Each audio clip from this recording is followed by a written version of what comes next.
Bismillahirrahmanirrahim. Assalamualaikum warahmatullahi wabarakatuh.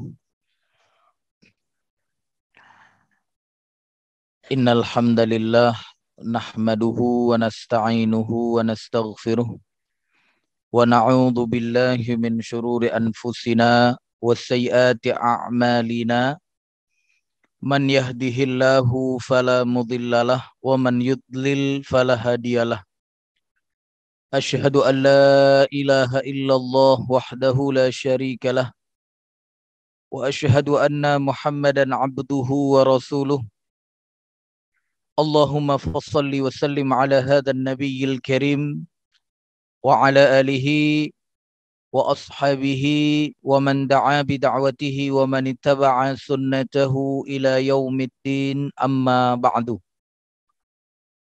Bapak Ibu yang insya Allah selalu dirahmati dan diberkahi hidupnya oleh Allah Ta'ala, kita bersyukur kepada Allah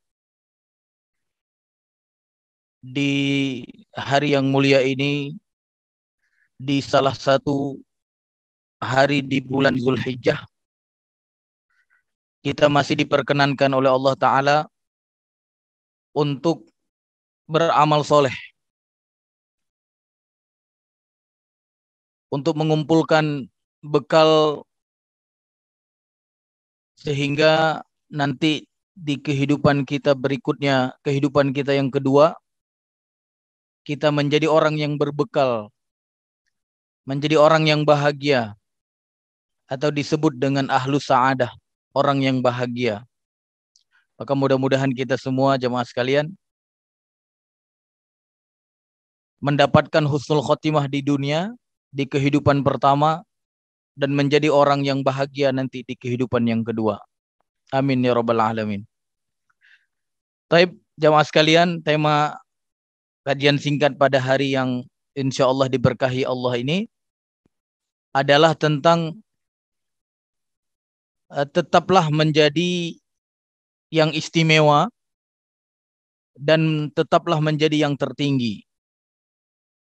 Ya, kalau tidak salah pada pertemuan yang lalu atau 2 bulan yang lalu saya kasih tema tetaplah menjadi pemenang, begitu Pak ya? Ya, nah kalau hari ini tetaplah menjadi yang tertinggi, ya, yang teristimewa. Gitu. Nah, kenapa kita harus tetap menjadi yang istimewa dan yang tertinggi?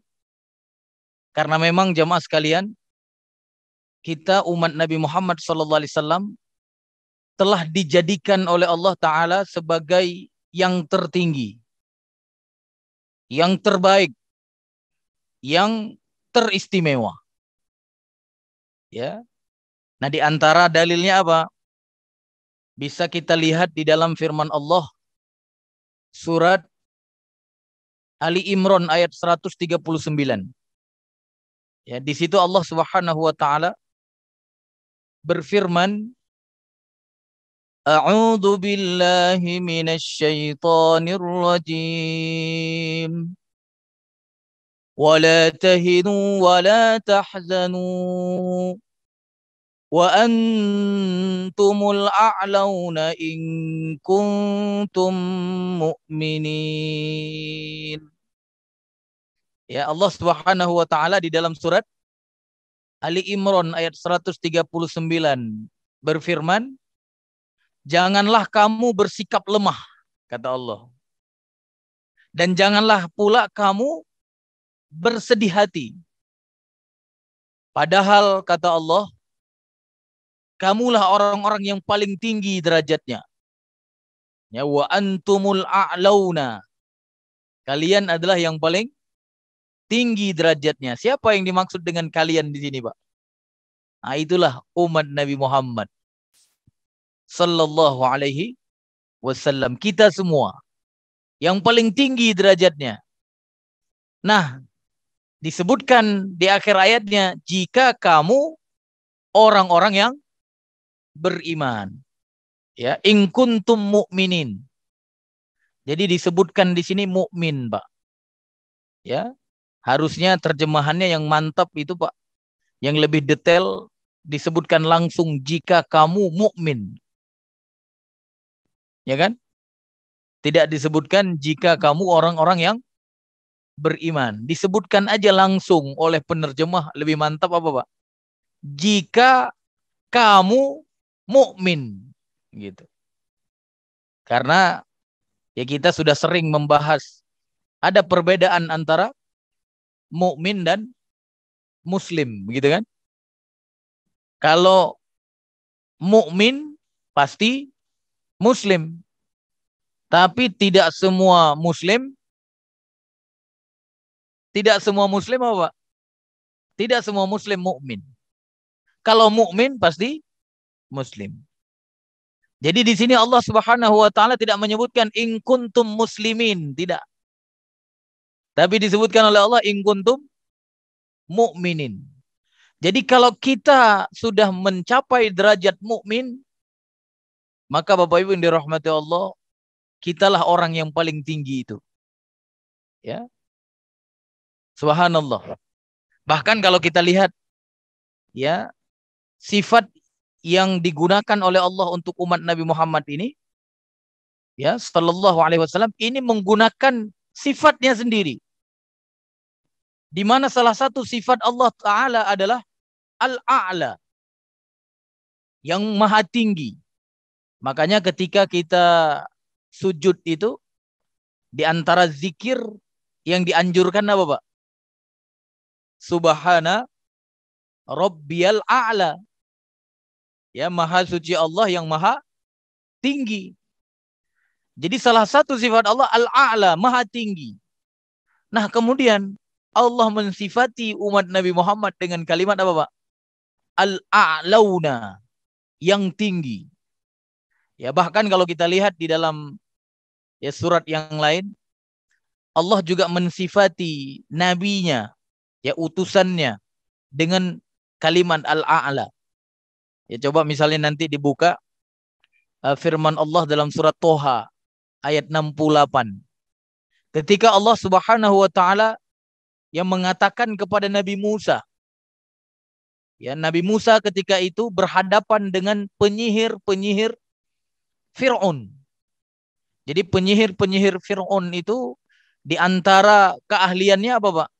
Bisa merubah sesuatu menjadi ular. Merubah tali-tali, tongkat-tongkat menjadi ular.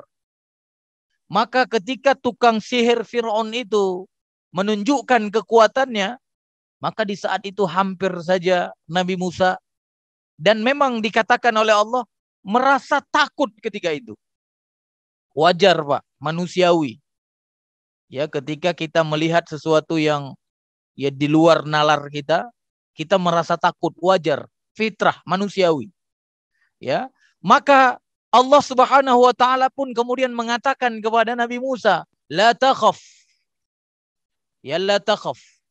Innaka antal a'la, kata Allah. Benar gak? Ya. Jangan engkau takut wahai Musa, karena sesungguhnya engkau yang paling tinggi. Jadi subhanallah, Allah mensifati dirinya dengan kalimat Al-A'la, dan kemudian mensifati ya utusannya, khususnya di ayat ini disebut Nabi Musa dengan kalimat Al-A'la, dan kemudian kita umat Nabi Muhammad SAW dikatakan oleh Allah Al-A'launa, kalian adalah yang paling tinggi. Subhanallah, Pak. Nah, ini diantara keutamaan umat Nabi Muhammad. Ya, coba dikembalikan lagi kepada firman Allah di dalam surat Ali Imran ayat 139 tadi. Di situ Allah mengatakan tadi apa? Wala tahinu wala tahzanu wa antumul a'launa in kuntum mu'minin. Jangan kalian pernah merasa apa? Ya, bersikap lemah, merasa lemah. Bersikap ya bersedih hati. Ya, karena sesungguhnya kata Allah Subhanahu wa taala, kalian adalah orang-orang yang paling tinggi derajatnya jika kalian itu adalah mukmin. Ya, maka mudah-mudahan jamaah sekalian, kita semua yang hadir di masjid ini derajat kita meningkat di sisi Allah menjadi mukmin. Alhamdulillah kita ya kalau muslim pasti sudah jadi muslim, Pak ya. Ya karena untuk menjadi muslim itu kan minimal memenuhi berapa rukun, Pak? 5 rukun saja kan. Untuk menjadi muslim itu mengucapkan kalimat syahadatain. Asyhadu an la ilaha illallah wa asyhadu anna Muhammad Rasulullah. Semua alhamdulillah kita sudah termasuk orang yang mengucapkannya. Habis itu yang kedua, Rasulullah mengatakan ya rukun Islam itu adalah mendirikan solat, menegakkan solat. Yang 5 waktu sehari semalam. Alhamdulillah kita pun sudah Pak ya. Nggak ada kan yang bolong-bolong lagi Pak ya. Kalau dulu mungkin, tapi sekarang kan tidak Pak ya. Artinya apa? 2 rukun sudah terpenuhi. Yang ketiga apa? Ya, menunaikan zakat. Insya Allah kita pun sudah mengeluarkan zakat bagi yang sudah diberikan ya kemampuan oleh Allah, karena zakat ini ya hanya bagi orang yang ya memiliki kemampuan. Ya, kecuali zakat fitrah. Kalau zakat fitrah kan mudah saja Pak ya. Cuma berapa kilo Pak? 3 kilo beras kan? Ya mudah saja. Semua kita sudah menunaikannya. Yang keempat, puasa di bulan Ramadan. Kita pun sudah mengerjakannya. Masya Allah. Yang kelima, melakukan ibadah haji bagi yang mampu. Dan alhamdulillah bagi yang mampu. Ya saya yakin yang hadir di sini ya sudah menunaikannya. Ya minimal apa Pak? Minimal sudah menyetor ya setoran awal Pak ya. Minimal. Artinya apa? Sudah ada niat. Ya. Kalau yang belum menyetor berarti dianggap belum mampu.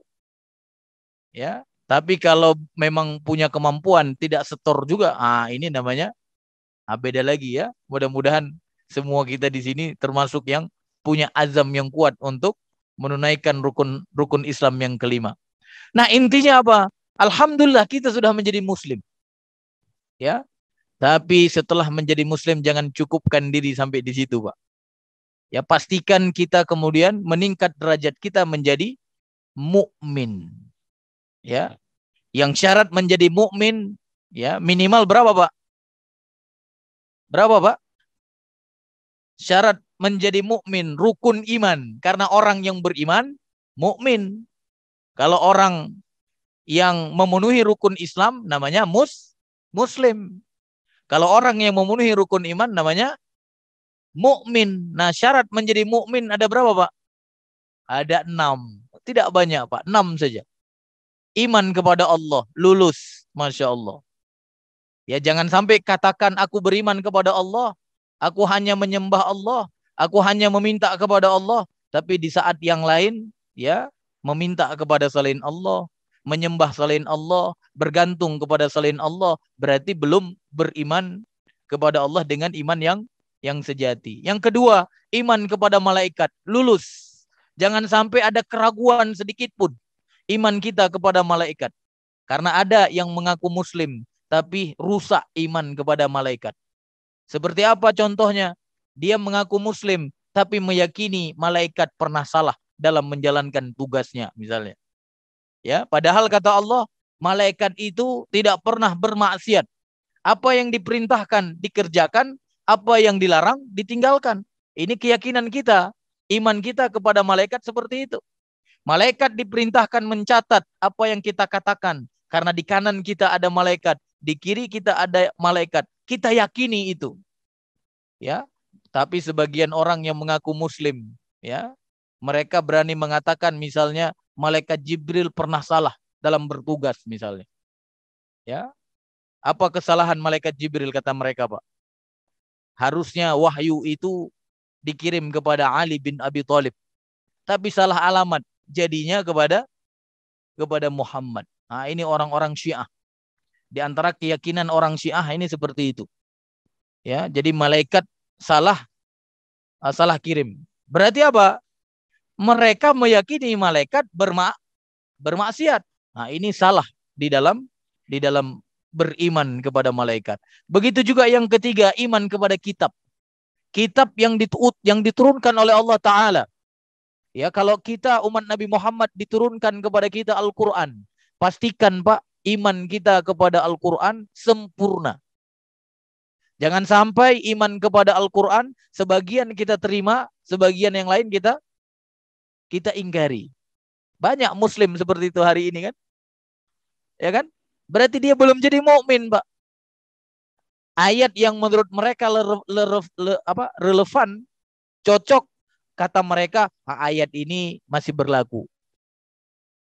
Nah, ayat yang lain yang bertentangan dengan konstitusi negara misalnya, atau aturan-aturan yang lain, maka kata mereka apa, Pak? Nah, ayat ini nggak cocok di zaman sekarang. Hati-hati, Pak. Muslim, iya Muslim, tapi dia belum menjadi mukmin sejati. Ya, bahkan kalau misalnya sampai kepada keyakinan bahwa ayat itu tidak sesuai, itu bisa merusak keislamannya. Bahkan nanti bisa membatalkan syahadatennya. Masya Allah, Pak. Ya, ada orang hari ini yang mengimani sebagian, mengingkari sebagian yang lain. Tapi memang kalau kita lihat di dalam Al-Quran, itu bukan perkara baru, Pak. Bukan hanya dilakukan oleh umat Nabi Muhammad sekarang. Itu juga sudah pernah dilakukan oleh umat-umat terdahulu. Ya, seperti disebutkan oleh Allah di dalam surat Al-Baqarah ayat 85. Ya, Allah menggambarkan cara berimannya kepada kitab, ya, orang-orang Bani Israel. Allah katakan, afatu'minuna bi ba'dil kitab wa takfuruna bi ba'd fama jazaa'u may yaf'alu dzalika minkum illa khizyun fil hayatid dunya. Jadi kata Allah kepada Bani Israel itu, apakah kalian beriman kepada sebagian kitab dan mengingkari sebagian yang lain? Maka kata Allah, barang siapa yang melakukan seperti itu, mengimani sebagian dan mengingkari sebagian yang lain, ya, kecuali mereka itu akan hina di kehidupan dunia. Dan nanti di hari akhirat mereka akan dikembalikan kepada azab yang paling pedih. Maka pastikan, Pak, rukun iman yang ketiga agar kita menjadi mukmin itu, sehingga kita menjadi orang yang mendapatkan derajat yang paling tinggi itu.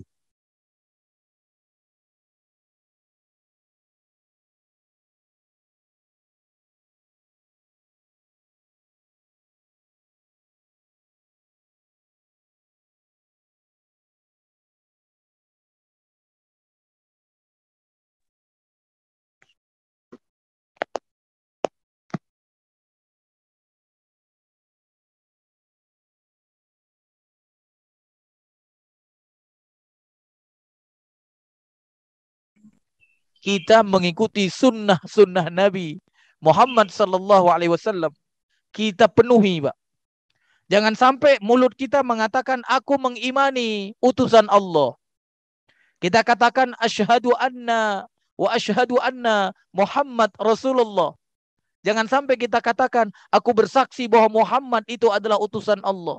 Kita imani bahwa Muhammad adalah utusan Allah, tapi kemudian apa yang dilakukannya, apa yang dikatakannya, apa yang diiyakannya oleh dari perbuatan sahabat-sahabatnya, atau apa yang menjadi sifat-sifatnya, kita kemudian malah mengingkarinya. Ya, karena banyak hari ini mereka mengaku Muslim tapi ingkar sunnah namanya, Pak. Ya, makanya Ustadz Daud itu sampai nulis satu kitab namanya apa, Pak? Ya, mungkin Bapak Ibu sudah baca juga kan? Ada di antara kitabnya itu ingkar sunnah namanya. Ya, orang-orang yang mengingkari sunnah, tapi dia mengaku Muslim. Ya, mengaku Muslim. Ini bahaya. Apa yang dikatakan oleh Nabi, ya, dia ingkari. Apa yang dilakukan oleh Nabi, kata mereka, untuk sekarang tidak cocok lagi. Dulu cocok. Ya, makanya ada orang yang mengatakan, ya, seperti pada bulan Ramadan kemarin itu kan, ada tokoh yang mengatakan misalnya, ya, memang kita apa namanya itu, Pak, yang terkait dengan bernegara itu, ya, kita harus bernegara katanya. Karena apa? Rasulullah bernegara. Kan Rasulullah punya negara, Pak, ya? Ya, negara Madinah kan? Kan Rasulullah presidennya kan? Rasulullah apa? Khalifahnya kan begitu kan? Pemimpinnya. Ya, tapi kata dia apa? Ya, tapi kita tidak bisa mengikuti cara bernegaranya Rasulullah hari ini. Katanya. Haram hukumnya. Ha. Pernah dengar kan? Ya. Jadi sebagian diikuti. Kita harus bernegara karena Rasulullah bernegara. Setuju dia. Tapi terkait dengan cara, gitu kan? Ya, kan cara Rasulullah kan bernegara dengan hukum Allah. Ya, punya undang-undang yang tidak bertentangan dengan syariat Allah. Mereka katakan kemudian apa? Kita tidak boleh, ya, kita tidak boleh apa? Kita tidak boleh bernegara ala Rasulullah. Ya, kita tidak boleh bernegara ala Rasulullah. Berarti apa, Pak? Sebagian dia imani bernegara ala Rasulullah, dia imani. Ya, apa namanya? Rasulullah bernegara, dia kemudian bernegara, dia imani. Tapi cara Rasulullah memimpin negara, kemudian dia katakan tidak boleh kita terapkan hari ini. Ya. Jadi Bapak Ibu yang dirahmati Allah, kalau begini cara beriman dia kepada Rasul, maka dipastikan rusak iman kepada Rasulnya. Maka mudah-mudahan kita semua tidak seperti itu, Pak ya. Ya, pastikan kita mengatakan dengan lisan beriman kepada Rasul, dan apa yang dikatakan, apa yang dilakukan, apa yang diiyakan oleh Rasul dari perbuatan sahabatnya, dan juga yang merupakan sifat-sifatnya, semua kita imani dan kita tiru dengan benar. Ya, begitu juga yang kelima, Pak. Ya, iman kepada hari kiamat. Pastikan kita harus benar-benar meyakini itu. Jangan sampai meragukan sedikit pun peristiwa-peristiwa yang akan terjadi nanti di fase akhirat.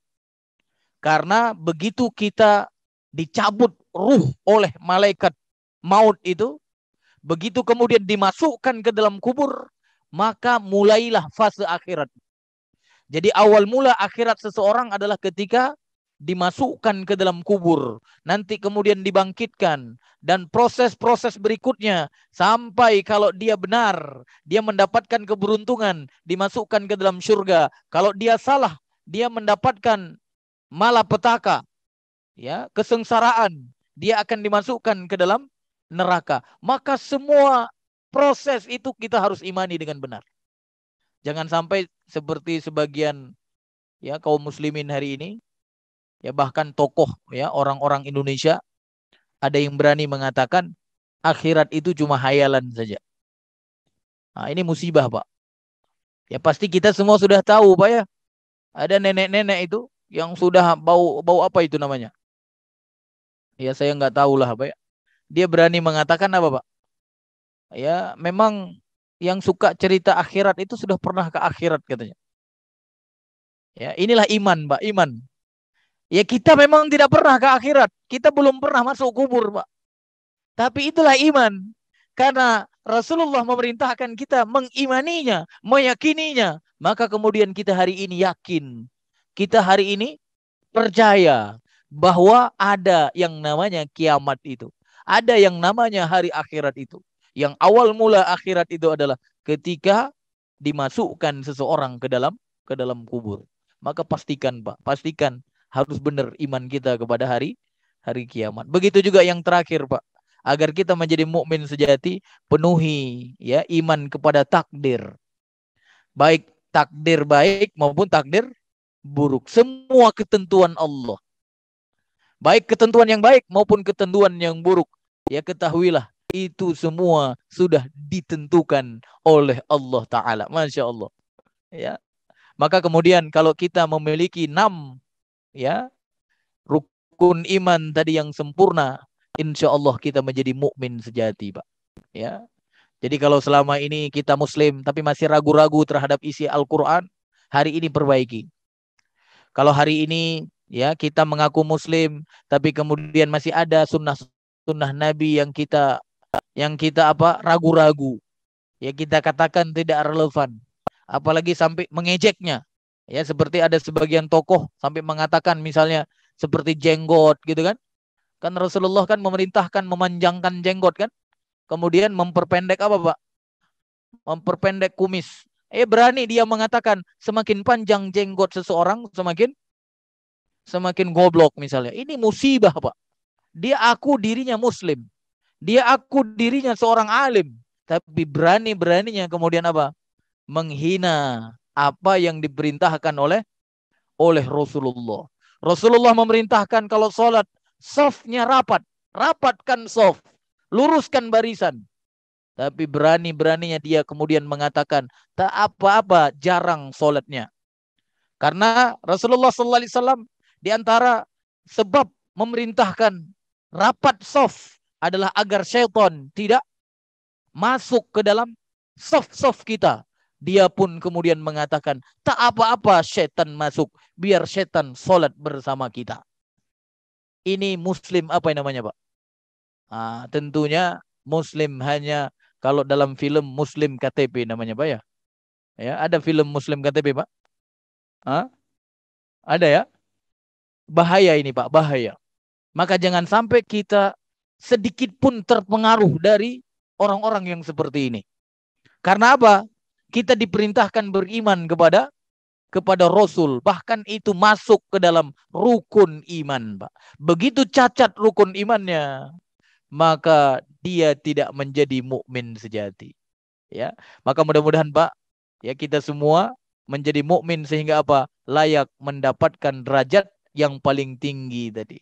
Yang Allah mensifati dirinya dengan al-a'la. Allah kemudian juga mensifati nabinya, utusannya dengan al-a'la. Dan kita pun disifati oleh Allah dengan kalimat a'launa. Kalian adalah yang paling tinggi. Ya, taib, Bapak Ibu dirahmati Allah, coba kita lihat ayat yang lain yang menjelaskan tentang ya ketinggian dan istimewanya kita umat Nabi Muhammad.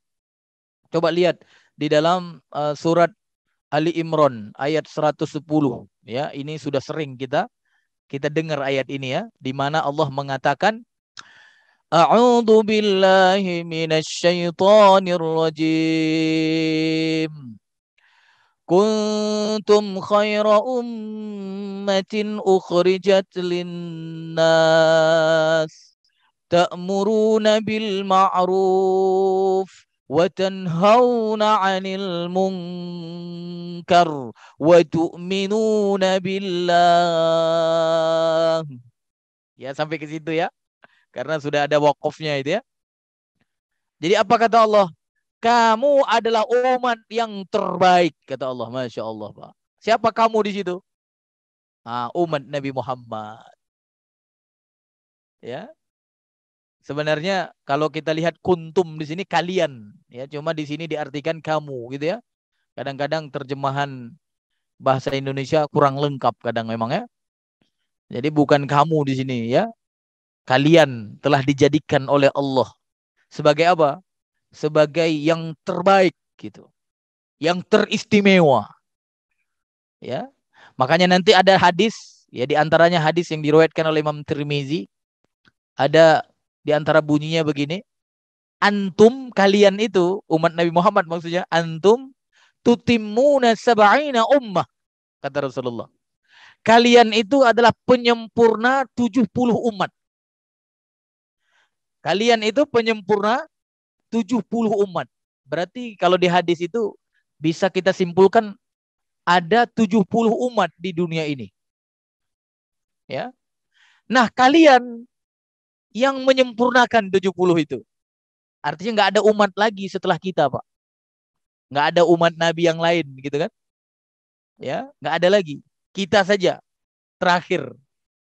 Makanya nggak ada Nabi setelah Nabi Muhammad. Kalau ada yang meyakini ada Nabi, ya setelah Nabi Muhammad Sallallahu Alaihi Wasallam, ya dia bukan umat Nabi Muhammad. Ya walaupun dia mengaku Muslim, ya seperti sebagian ada kelompok apa itu namanya, kelompok Ahmadiyah namanya kan, ya yang mengakui siapa namanya Nabi mereka itu, Mirza Ghulam Ahmad namanya, ya mereka mengaku Muslim, tapi meyakini ada Nabi setelah Nabi Muhammad. Walaupun mereka mengakui Muslim, dia bukan Muslim, Pak. Ya, dia bukan Muslim. Apalagi mukmin, Muslim saja Bukan, apalagi mukmin. Ya. Nah, Rasulullah SAW kemudian melanjutkan, antum khairuha. Jadi setelah menyebutkan kalian penyempurna 70 umat, kalian adalah yang terbaik, kata Rasulullah. Antum khairuha wa akramuha 'ala Allah, kata Rasulullah. Dan kalian adalah yang paling mulia di sisi Allah. Dari semua umat-umat yang diciptakan oleh Allah di dunia, nah kita yang terbaik dan kita yang paling mulia di sisi Allah Ta'ala. Masya Allah, Pak. Jadi umat Nabi Muhammad harus bersyukur, Pak. Tapi jangan ngaku-ngaku saja tentunya ya. Ya, pengakuan tidak cukup gitu. Harus dibuktikan gitu kan. Nah, pembuktiannya apa? Ya harus sesuai dengan ketentuan Nabi Muhammad. Jangan sampai mengaku umat Nabi Muhammad tapi ya justru bertentangan dengan ketentuan yang dibuat oleh Nabi Muhammad. Malah dibuat yang baru. Wah, ini bahaya. Nah, kemudian di sini disebutkan juga oleh Allah apa? Ukhrijat linnas. Kalian yang terbaik itu dikeluarkan oleh Allah atau dilahirkan untuk manusia. Untuk manusia-manusia yang ada nih. Ya. Ta'muruna bil ma'ruf, menyuruh kepada yang ma'ruf, mencegah dari yang mungkar. Wa tu'minuna billah. Dan kemudian senantiasa beriman kepada Allah. Nah, ini dahsyat juga ini, Pak. Coba lihat kalimatnya. Tidak disebutkan oleh Allah wa tusallimuna billah. Ya kan? Tidak disebutkan berserah diri kepada Allah. Tapi disebutkan apa? Wa tu'minuna billah. Artinya apa? Kalian senantiasa menjadi mukmin kepada Allah. Bukan hanya menjadi muslim. Jadi memang yang terbaik itu mukmin, Pak. Mukmin. Kalau di Indonesia ada berapa muslim, Pak? Muslim ada 200 sekian juta, Pak ya. Kira-kira yang mukmin ada berapa, Pak? Hah? Kalau muslim itu kan ada kemungkinan lagi, Pak. Ada kemungkinan dia munafik, ada kemungkinan dia naik derajat menjadi mukmin. Kalau muslim, Pak. Karena munafik Kafirnya juga muslim. Jadi muslim kalau rusak imannya itu bisa bisa jadi menjadi munafik. munafik dia. Makanya Rasulullah dulu ya sebelum dilarang oleh Allah untuk mensolati jenazah munafik, Rasulullah mensolati. Kenapa mensolati? Karena zohirnya adalah muslim. Ya, makanya serem, Pak. Ya, serem. Kalau sampai ada kemunafikan pada diri kita, ya, itu akan membuat kita lebih hina dari orang kafir. Karena orang munafik kata Allah tempatnya di mana, Pak? Fiddarkil asfali minan nar. Tempatnya orang munafik itu di keraknya neraka, di tempat yang paling bawah. Padahal kan ada orang kafir kan? Kenapa orang kafir bukan di tempat yang paling bawah, Pak? Ya. Ya. Lihat, Pak. Muslim munafik tempat di neraka nanti di tempat yang paling bawah. Ini menunjukkan apa? Betapa hinanya mereka. Walaupun zahirnya muslim, tapi nanti di hari akhirat tempatnya adalah di keraknya neraka. Menjadi kayu bakar, pembakar orang kafir, dan menjadi kayu bakar, pembakar orang muslim yang maksiat. Yang enggak munafik, tapi dia maksiat gitu. Kan dimasukkan dulu kan ke dalam neraka, Pak ya. Ya, mudah-mudahan kita tidak, Pak ya. Jangan berpikir begini, enggak apa-apa deh. Yang penting saya muslim. Maksiat enggak apa-apa, nanti dimasukkan ke dalam neraka kan cuma sebentar katanya. Ya. Nanti kalau sudah dibakar, ya nanti juga saya dimasukkan ke dalam surga. Ya, ada Pak yang punya keyakinan seperti itu, Pak? Ya enggak apa-apa deh, walaupun ya dibakar, yang penting masuk apa, Pak? Masuk surga. Ya, jangan sampai punya keyakinan seperti itu, Pak. Karena seringan-ringannya api neraka itu, ya pakai apa namanya itu? Terompah ya. Ya, sendal. Sendal dari neraka itu kalau dipakai, yang mendidihnya apa, Pak?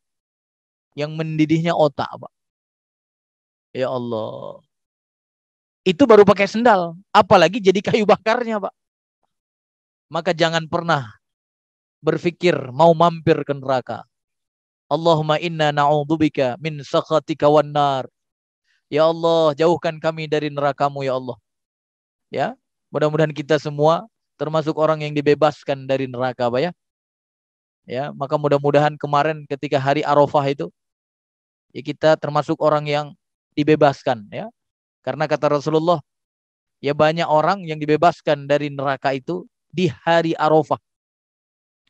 Ya, yang berhaji mudah-mudahan termasuk, dan kita semua yang mengikuti sunnah Rasul di hari Arafah itu, ya juga termasuk orang-orang yang dibebaskan dari neraka, Pak ya. Subhanallah. Taib, Bapak Ibu yang dirahmati Allah, coba kita lihat ayat yang lain tentang tingginya umat Nabi Muhammad SAW. Coba buka firman Allah di dalam surat Al-Baqarah ayat 143. Di situ Allah Subhanahu wa taala menyebutkan keistimewaan kita umat Nabi Muhammad. Masya Allah. Ya. Allah katakan, wa kadzalika ja'alnakum ummatan wasata. Ya, dan demikianlah kami telah jadikan kalian itu ya umat yang adil. Ya. Ketemu Pak Andi? 143. Ya. Jadi di 143 itu Allah mensifati umat Nabi Muhammad dengan kalimat apa, Pak? Kalimat wasato. Ummatan wasato. Ya, dan demikianlah kami telah menjadikan ya kalian umat Islam. Kalau di sini kamu lagi diartikannya ya. Umat yang apa, Pak? Yang adil. Masya Allah, ini terjemahannya sudah bagus ini. Ya, yang adilnya ini. Ya. Karena apa? Kalau secara bahasa ummatan wasato sering diartikan dengan pertengahan. Ya, kalau di terjemahan Al-Qur'an biasanya menggunakan terjemahan dengan pertengahan. Wasato, pertengahan. Makanya ada sebagian umat Islam, bahkan sebagian alim-alimnya mengatakan umat Islam ini umat yang tengah-tengah katanya. Bagaimana Pak kira-kira menjadi umat yang tengah-tengah? Ya, bingung Pak ya? Ya, kalau bisa kita sampaikan ya mungkin umat yang abu-abu itulah yang tengah-tengah. Ya, nggak jelas gitu ya. Kalau ada hak batil, dia di tengah-tengah gitu. Tidak bisa berpihak, nggak punya keterpihakan. Nah, itu kalau tengah-tengah. Tapi di sini bagus.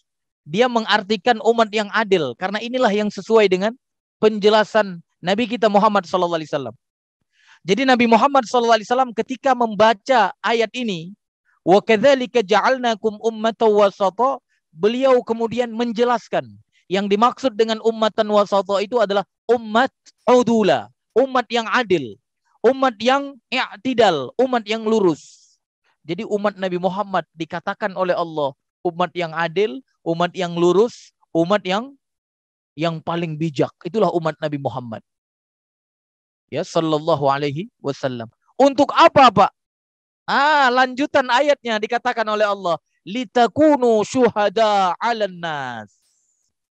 Umat yang adil itu untuk menjadi saksi-saksi atas manusia. Masya Allah. Betapa tingginya kita, Pak. Dijadikan oleh Allah sebagai saksi atas manusia. Bahkan nanti kalau kita lihat di dalam hadis, disebutkan oleh Rasulullah, antum syuhada'ullahu fil ard. Kalian adalah saksi Allah di muka bumi. Masya Allah. Jadi kita ini semua nih, mukmin, Pak. Ya, mukmin itu adalah saksi Allah di muka bumi. Luar biasa nggak, Pak? Istimewa nggak, Pak? Tinggi nggak, Pak? Bukan saksi siapa itu? Ya, saksi siapa misalnya? Ya, orang-orang yang di dunia ini kan banyak tuh kan. Ada saksi ahli untuk apa namanya, pelaku penistaan agama misalnya kan. Ini nggak istimewa, Pak. Yang istimewa itu apa? Saksinya Allah, gitu, luar biasa, Pak. Nah, kita ini saksi Allah di muka bumi.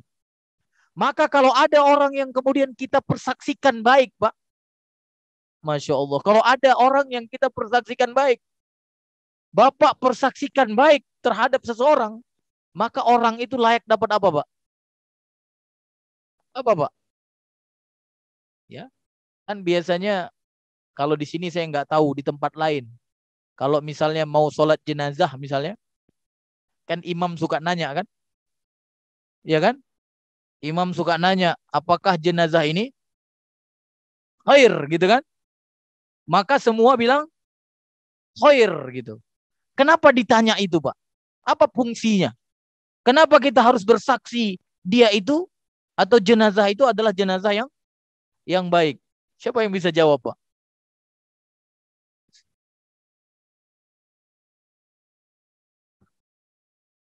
Kenapa harus ditanya seperti itu?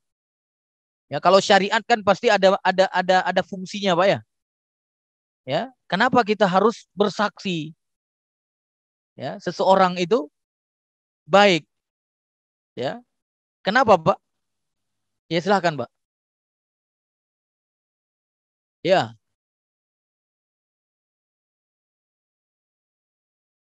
menjadi syafaat untuknya. Ya, persaksian akan meringankan dia, akan menjadi syafaat untuk dia. Masya Allah.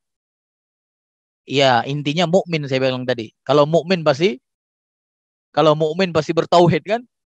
Nah, kalau muslim tadi belum belum pasti. Mungkin dia juga munafik.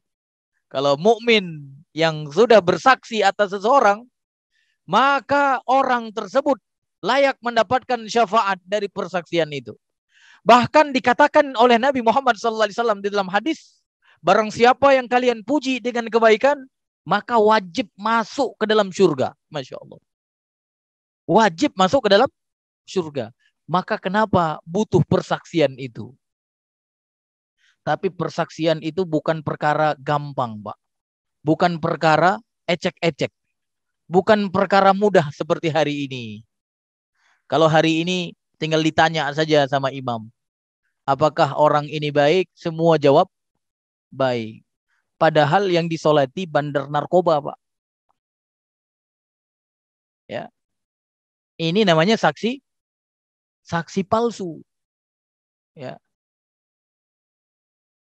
makanya saya sering sampaikan, nggak tahu di masjid ini masih ada apa tidak ya. Kalau sholat jenazah itu Rasulullah nggak pernah nanya apakah jenazah ini baik atau tidak.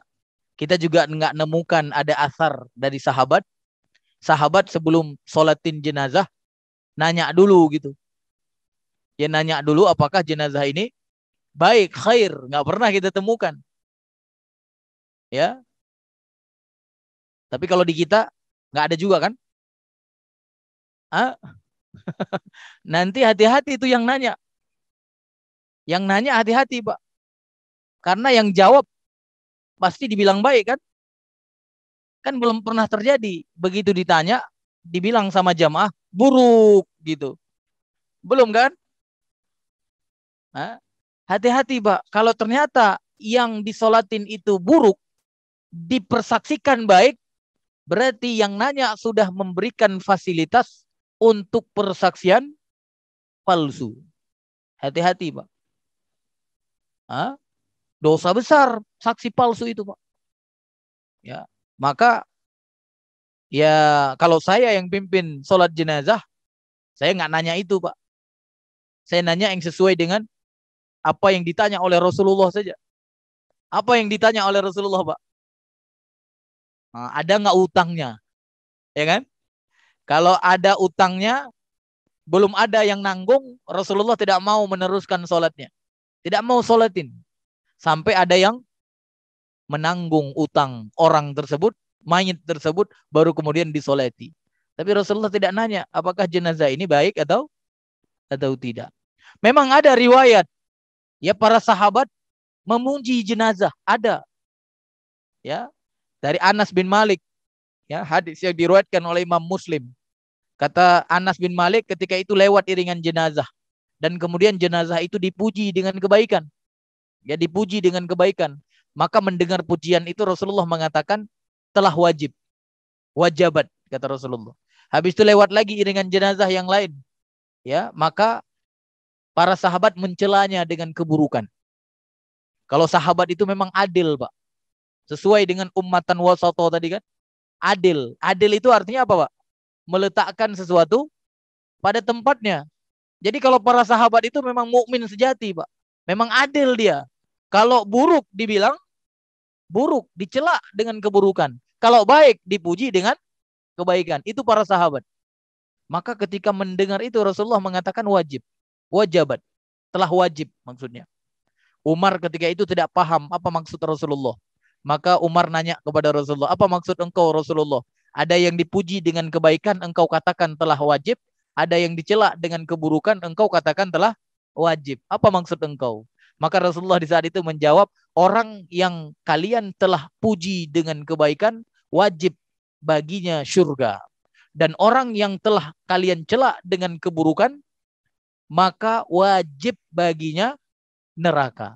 Maka kemudian di akhir hadisnya, ya, yang tadi saya sampaikan, Rasulullah mengatakan, kalian adalah saksi-saksi Allah di muka bumi, kalian adalah saksi-saksi Allah di muka bumi, kalian adalah saksi-saksi Allah di muka bumi. Artinya apa? Dari kisah ini kita bisa simpulkan apa? Pujian yang diberikan oleh para sahabat itu sifatnya spontanitas. Tidak dikondisikan terlebih dahulu. Kalau hari ini kan dikondisikan kan? Dikondisikan oleh imam. Ya jamaah mau tidak mau bilang baik lah, Pak. Masa ada yang jamaah bilang buruk, nanti kasihan banget kan? Ya, apalagi ada keluarganya di situ kan? Ya, dilihat benar itu sama keluarganya. Berani kali kau bilang bapakku buruk, katanya gitu. Nah, terjadilah apa, Pak? Ribut kan? Ya, apalagi kalau bapak-bapak sudah jadi umat yang adil semua. Ya kan? Kalau udah jadi umat yang adil semua kan nggak mungkin kan yang buruk dikatakan baik atau yang baik dibilang buruk, nggak mungkin, Pak. Nah, kalau hari ini yang buruk dibilang baik, berarti memang jamaahnya belum adil, Pak. Belum jadi umat yang terbaik itu. Maka ada koruptor besar, ada orang yang memberikan fasilitas terhadap kafir menjadi penguasa. Kan banyak kan begitu kan? Tokoh-tokoh ya, tokoh-tokoh muslim gara-gara dia apa, Pak? Terwujudnya kepemimpinan kafir di kalangan umat Islam, menguasai umat Islam. Gara-gara dia, mati pula dia. Kita bilang itu ahlu surga, kita bilang. Ya, mungkin nggak kita bilang seperti itu, Pak? Kalau umat yang belum adil, mungkin saja, Pak. Mungkin saja. Tapi kalau umat yang sudah adil, tidak. Kalaupun dia tidak mengatakan buruk, minimal diam saja. Ya. Tapi sebaiknya memang tidak ditanyakan lagi, Pak. Takutnya apa, Pak? Takutnya nanti pas ditanya, apakah jenazah ini baik? Diam semua. Ya kan? Takut juga kan? Nah, takut kita diam semua, gawat kan, Pak ya? Maka sebaiknya apa, Pak? Sebaiknya pertanyaan itu nggak usah ditanya lagi lah. Ya. Yang pertama memang Rasulullah tidak pernah nanya. Yang kedua para sahabatnya juga nggak pernah nanya. Ya nanya yang penting-penting aja. Utangnya ada apa enggak gitu. Habis itu kita sholatin. Kita sholatin. Kalau benar orang tersebut, insya Allah doa kita diijabah. Tapi kalau ada kemunafikan di dalam dirinya, maka doa kita tidak akan ya berfungsi untuk dia. Bahkan doa anaknya pun tidak berfungsi untuk orang munafik. Mudah-mudahan kita semua ya terselamatkan dari sifat kemunafikan itu, Pak ya. Ya. Baik, Bapak Ibu yang dirahmati Allah. Ini ayat-ayat yang menjelaskan tentang tingginya umat Nabi Muhammad SAW. Maka ya sebagai penutup ya saya menyampaikan, pastikan kita tetap ya senantiasa tinggi dan istimewa itu. Karena Allah telah menjadikan kita umat yang tinggi, umat yang terbaik, umat yang istimewa. Maka jangan pernah kita merendahkan diri kita. Apalagi merendahkan diri kita di hadapan musuh-musuh Allah. Di hadapan orang-orang yang telah pasti dilaknat oleh Allah. Ya. Walaupun dia hari ini punya dunia, Pak. Jangan sampai kita merendahkan diri kita di hadapan mereka. Tetaplah menjadi yang istimewa dan menjadi yang tertinggi. Ya, sebenarnya saya ingin menyampaikan terkait dengan kiat-kiat agar kita tetap menjadi tinggi dan istimewa. Tapi waktunya tidak mungkin lagi. Insya Allah kiat-kiat agar kita tetap menjadi tinggi dan istimewa. Kalau di pertemuan yang lain ada waktu, insya Allah kita sambung. Ya, silahkan Pak Andi kalau ada yang bertanya. Baik, jazakallahu khairan katsiran kepada guru kita, Ustaz Ahmad Puteh. Di antara bapak-bapak yang hadir atau ibu-ibu yang hadir di sini atau di rumah masing-masing, silahkan jika ada pertanyaan. Ada? Bapak-bapak?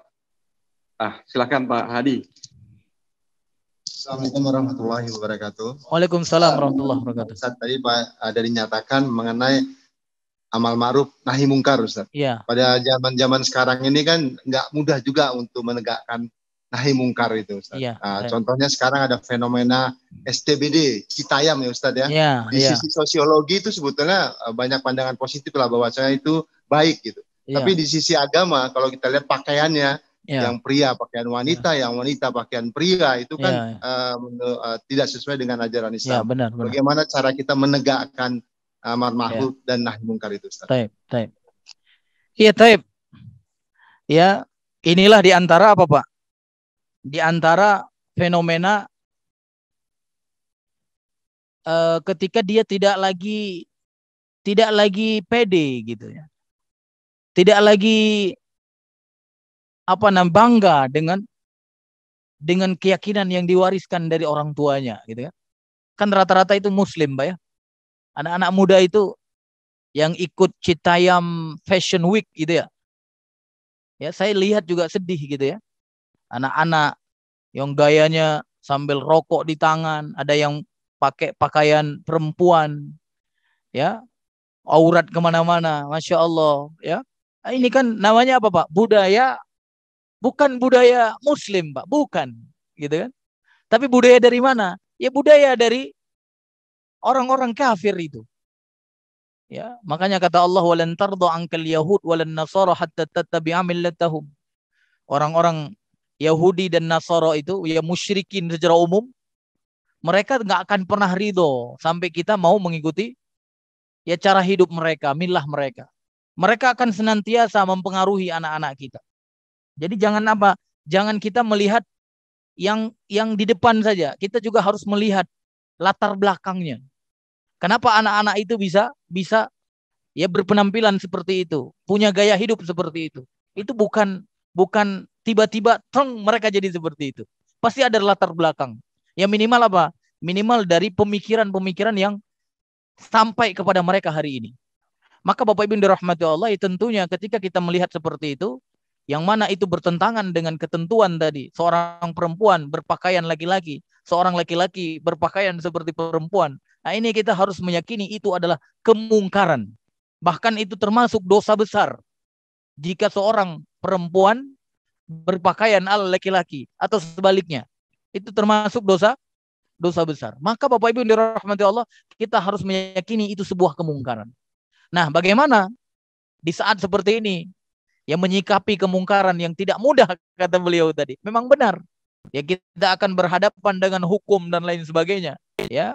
Maka tentunya ya kita ketika melihat kemungkaran, kita harus melihat posisi kita tentunya. Ya, seperti apa yang dikatakan oleh Rasulullah, ya. Man ra'a minkum mungkaron, barang siapa di antara kalian melihat kemungkaran, maka lihat posisi kita. Ya, kata Rasulullah, kalau kamu mampu, ya falyughayyir biyadihi. Ya, artinya apa? Kalau kamu lihat kemungkaran, rubah dengan kekuatanmu. Nah, siapa yang punya kekuatan? Kita hari ini enggak kan? Maka lihat, kalau Bapak hari ini ada yang punya kekuasaan, Bapak harus merubah. Harus buat. Makanya saya lihat bagus juga seperti keterangan dari kepolisian itu, ini melanggar aturan lalu lintas katanya. Nah, ini bagus. Karena dia berhak melarang itu kan. Karena kan Fashion Week itu ya itu kan dibuat di zebra cross gitu ya. Orang lagi lewat dia melenggak-lenggok pula di situ, Pak. Nah, ini berarti kan melanggar yang pertama melanggar lalu lintas kan? Maka ketika ya orang yang bertanggung jawab terhadap lalu lintas kemudian melarangnya, berarti dia sudah menjalankan tugas nahi mungkarnya. Kan begitu? Kalau dia seorang pemimpin, ya pemimpin yang lebih tinggi lagi, maka dia harus ya mengatakan, ini tidak sesuai dengan ketentuan Allah.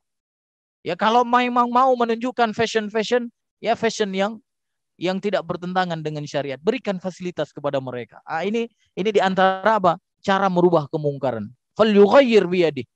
Nah, kalau nggak mampu, Pak, fa illam tastati, artinya kamu nggak punya kekuatan, nggak punya kekuasaan, fa bilisani, rubah dengan lisan.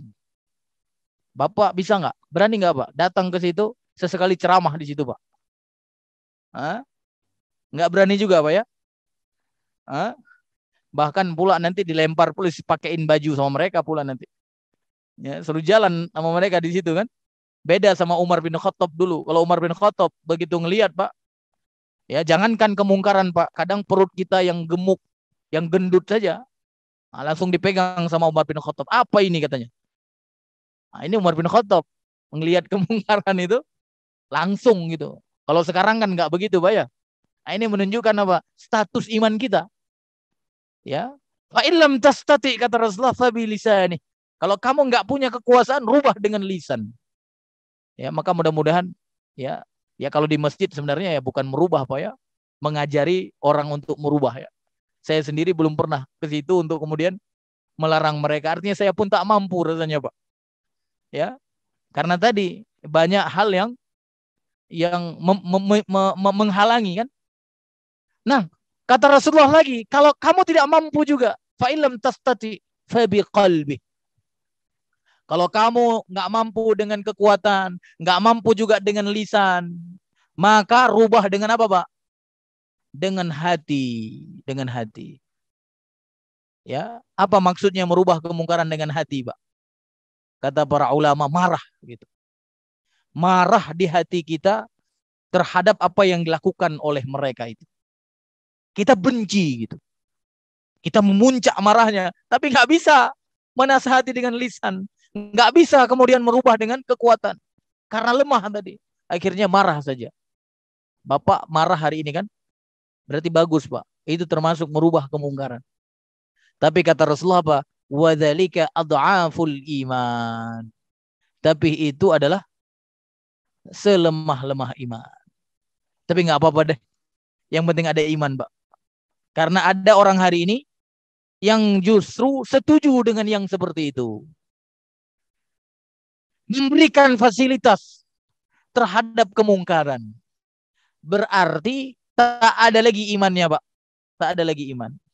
Karena kata Rasulullah yang paling lemah itu yang merubah dengan hati, yang marah ketika melihat kemungkaran.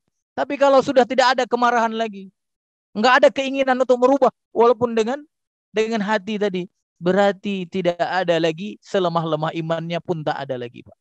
Maka kita bersyukur hari ini yang hadir di sini, saya yakin insya Allah yang nggak setuju dengan yang begitu, Pak ya. Yang nggak setuju ada perempuan pakai baju laki-laki, nggak setuju ada laki-laki pakai baju perempuan. Tampilannya Masya Allah, ada yang pakai makeup pula, ada yang pakai ya apa namanya yang merah-merah itu, lipstick pula misalnya. Ini kita nggak setuju, Pak. Ini adalah budaya yang mengarahkan generasi kita kepada kehancuran. Maka harusnya ya pejabat-pejabat ya stakeholder yang mengurus negara ini membimbing generasi ke arah yang benar.